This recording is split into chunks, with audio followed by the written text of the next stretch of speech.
Assalamualaikum warahmatullahi wabarakatuh. Nama saya Vivi Novianti dari kelas 5 akuntansi B1. NIM 1820 10 3056. Mata kuliah yaitu komunikasi bisnis. Saya akan menjawab soal ujian tengah semester. Nomor 1. Komunikasi bisnis merupakan salah satu hal yang penting dalam menjalankan suatu bisnis atau perusahaan. Komunikasi ini bisa diartikan sebagai suatu komunikasi yang dilakukan secara verbal maupun nonverbal, di mana dalam komunikasi ini berisi pendapat, ide, gagasan, maupun informasi. Komunikasi ini dapat dilakukan secara personal maupun impersonal. Nomor 2. Variabel-variabel komunikasi bisnis. Ada variabel sumber atau komunikator. Variabel komunikasi bisnis yang pertama adalah variabel komunikator. Sebab komunikator adalah pihak pertama yang mendorong terjadinya komunikasi. Di samping itu, status dan kekuatan yang ada pada komunikator juga berpengaruh pada penerimaan pesan oleh penerima pesan. Yang kedua ada variabel pesan atau informasi. Dalam komunikasi tertentu, ada pesan atau informasi yang ingin disampaikan komunikator kepada yang lainnya, baik dari perusahaan kepada konsumen, perusahaan kepada perusahaan lain, orang ke perusahaan, dan lain-lain. Pesan ini bisa disampaikan dengan simbol atau sinyal tertentu. Yang ketiga ada variabel penerima atau komunikan. Faktor komunikan adalah penting karena menentukan bagaimana kita berkomunikasi. Pada kajian komunikasi, bahkan ada istilah analisis khalayak di mana dilakukan kajian untuk mengetahui profil khalayak sehingga bisa ditentukan bagaimana cara berkomunikasi yang paling tepat dengan khalayak tersebut. Yang keempat ada variabel konteks. Konteks dalam komunikasi bisa bersifat alamiah ataupun memang sengaja untuk diciptakan. Konteks alamiah terjadi dalam suasana keseharian yang wajar biasa dilakukan. Selanjutnya yaitu ada variabel sarana.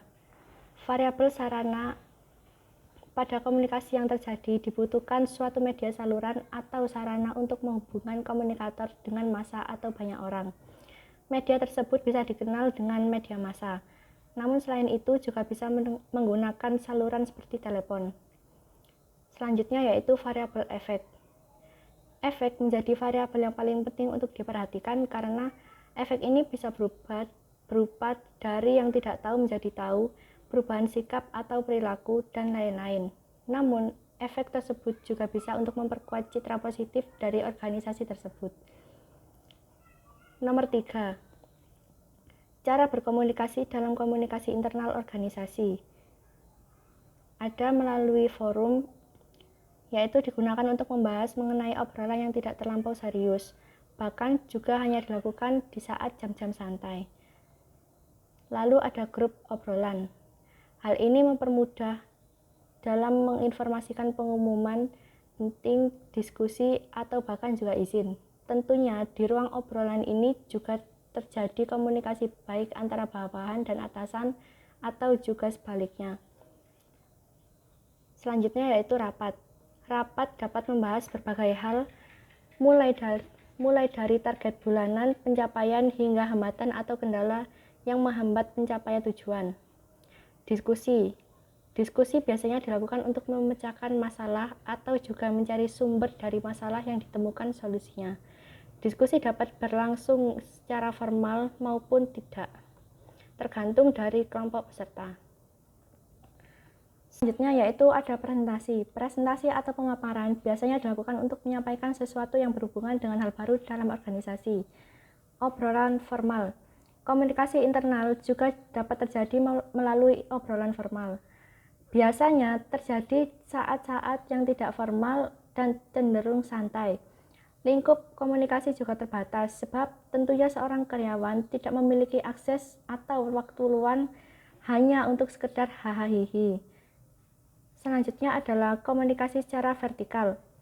Dalam komunikasi vertikal, pemimpin biasanya memberikan instruksi-instruksi, petunjuk-petunjuk, informasi-informasi, dan lain-lain kepada bawahannya sebagai salah satu pola komunikasi organisasi.